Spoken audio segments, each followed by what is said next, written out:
大家好，歡迎收睇洞悉市場規律。先望望個1小時圖先。上個禮拜咧就講呢度出現咗一段動能啦。若果今個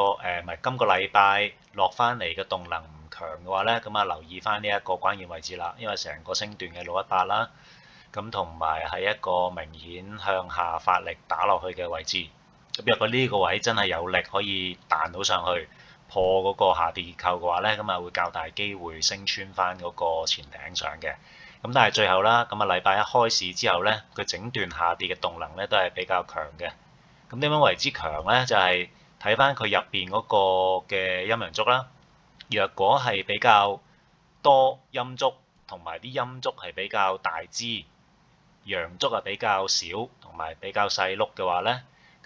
會傾向當佢係一個強嘅動能嘅。同埋咧就睇翻佢跌落嚟嗰個角度啦。若果你見到佢係比較斜，而唔係45度咁樣落嘅話咧，通常都係當佢比較強嘅動能嘅。若果係咁勁嘅動能嘅話咧，通常呢啲位可能未必定得住嘅。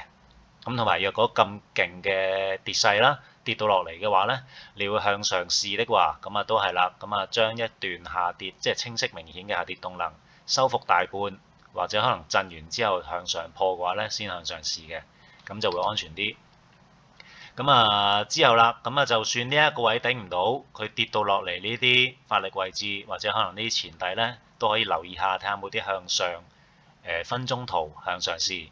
先當一個下跌的回調或者震盪去做住先啦。嚟到呢啲位，你見到佢打咗個雙底之後，都係回咗上去嘅。不過上到去呢啲跌段高位，跟住又出現一啲急升急跌，繼續震住落。最後禮拜五收市嘅時候咧，你會見到咧係收咗支大陰燭，冇收針嘅，收穿咗個前底，同埋上個禮拜提及過嗰個嘅4350呢一個前少少嘅一個底部啦，係一個雙底嚟嘅。望一望個1小時圖。1小時圖咧，你會見到4350呢一個位啦，前面係有個雙底喺度啦。你有呢個雙底嘅話咧，呢個範圍咧就有機會有啲訂單堆積咗嘅。上個禮拜就講，就算價格穿咗呢一個前底呢隻腳嚟到呢啲位嘅話咧，都要留意下睇下會唔會有啲洗倉嘅行為嘅。雖然而家日圖啦，頭先望到啦，佢有一支大陰燭收穿咗呢兩個位。一般嚟講咧，咁樣收穿法而唔係即刻收針抽翻上去嘅話咧，往後嘅大方向咧都會傾向揾跌嘅嘢去試，即係譬如上翻嚟呢啲明顯阻力位，而又冇明顯大陽燭衝上去嘅話咧，呢啲位都係等一啲跌嘅嘢去試就着數啲嘅。但係咧問題而家就係價格咁啱停咗喺一個4小時圖嘅行震盪底部啦。兼且啱啱跌穿咗呢一個4350呢一個位，若果下個禮拜頭先所講冇力上嚟嘅話咧，照舊喺呢啲位等跌嘅嘢啦，即係可能你係細圖見到上嚟，跟住有啲大動能向下抽翻落去，跌穿翻個上升結構，或者可能喺呢啲位出現。呢個範圍，因為你會見到呢度大陽燭衝上去嘅話咧，其實成個範圍都係一個阻力範圍嚟嘅。若果喺呢一個範圍出到呢啲突然間向下 drop 落去有大動能嘅話咧，正常都係向下揾機會嘅。但係若果下個禮拜開市之後，小時圖級別你見到有啲類似咁樣嘅動能，即係連環陰燭啊，比較多啊，比較大碌啊，斜斜地咁樣上去嘅話咧，咁個方向咧就要調翻轉向上揾翻機會，因為呢一度出現動能向上，同呢一度跌穿呢一個位，然後大力抽翻向上嘅話咧，呢一段向上嘅動能咧就會比較可信啲嘅。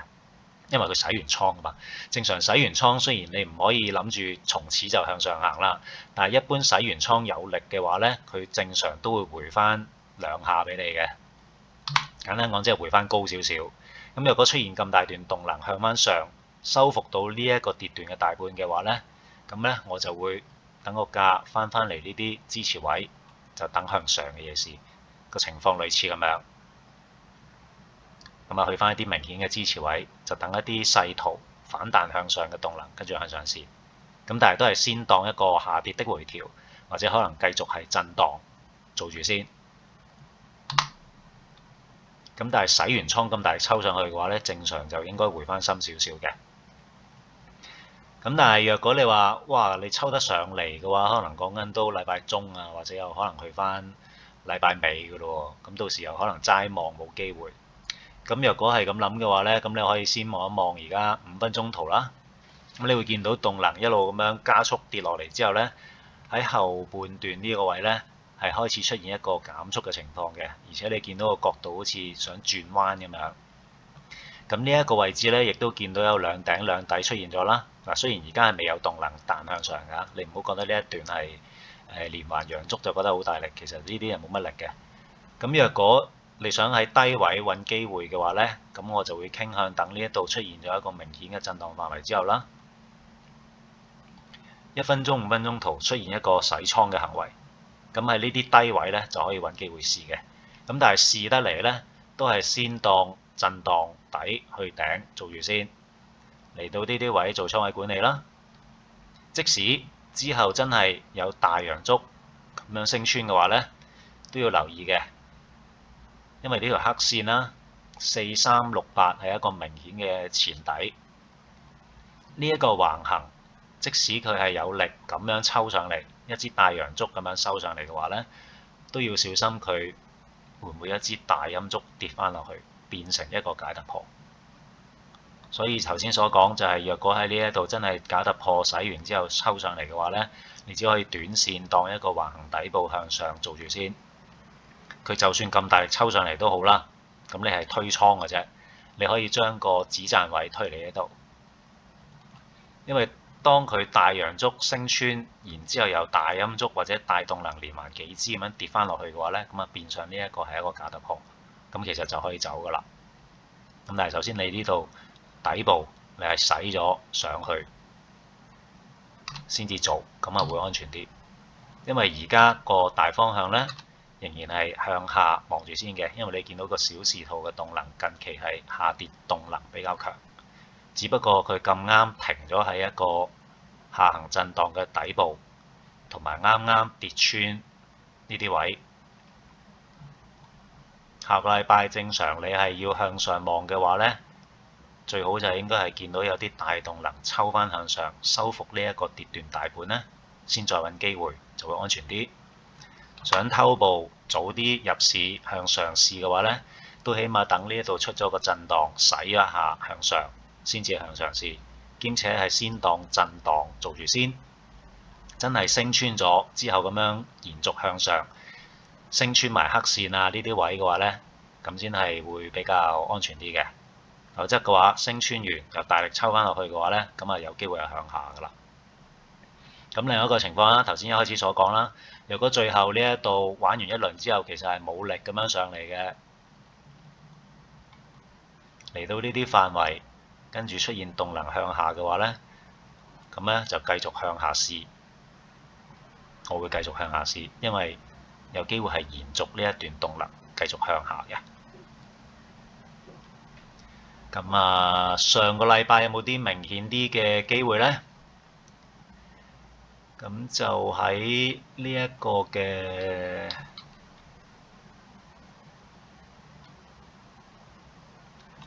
禮拜五嘅亞盤時段啦。咁頭先講啦，就係話呢一個位就算穿咗啦，咁喺呢啲咁嘅發力位置啊，或者呢啲底部啦，見到有啲向上嘅嘢都可以試，但係先當震盪試住先嘅。咁呢度就有個雙底啦，咁但係個時間講緊凌晨啊，都應該冇人未瞓喺度炒金嘅。咁啊，但係咧就禮拜五嘅2點零鐘啦，咁價格再次翻嚟呢一個雙底嘅位置嘅。咁開個1分鐘圖咧，就會見到一個好明顯嘅橫行，一頂兩頂，一底兩底。禮拜五2點鐘嘅時候，呢度再 test 多一下彈翻上去，跟住先至發力抽落嚟，然之後喺2點20分左右啦，見到一段好明顯嘅向上動能，直接升翻穿個發力位置嘅，即係個結構下跌結構嘅頂部啦，呢個前頂呢個位置。呢一段動能應該就唔會話尷尷尬尬啊，即係覺得佢究竟係咪大力㗎咁樣，係好明顯㗎啦。連環嘅大陽燭升上去，升穿咗呢一個位，咁升穿咗咪揾向上嘅嘢咯。咁啊，一般咪睇下有冇啲前頂啊，或者618啊嗰啲咁樣啦。咁但係呢度回少少就上，咁啊應該回咁少嘅話就未必入嘅。咁但係個橫行，佢最後咧係以一個大陽燭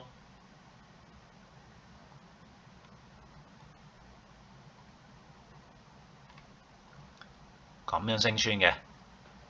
而呢支大陽燭嘅618咧，又咁啱係一個橫行嘅頂部，係啦，呢個情況就直接喺度掛盤。咁啊正常嚟講咧，止蝕就擺喺呢一支大陽燭下邊就應該 OK 㗎啦。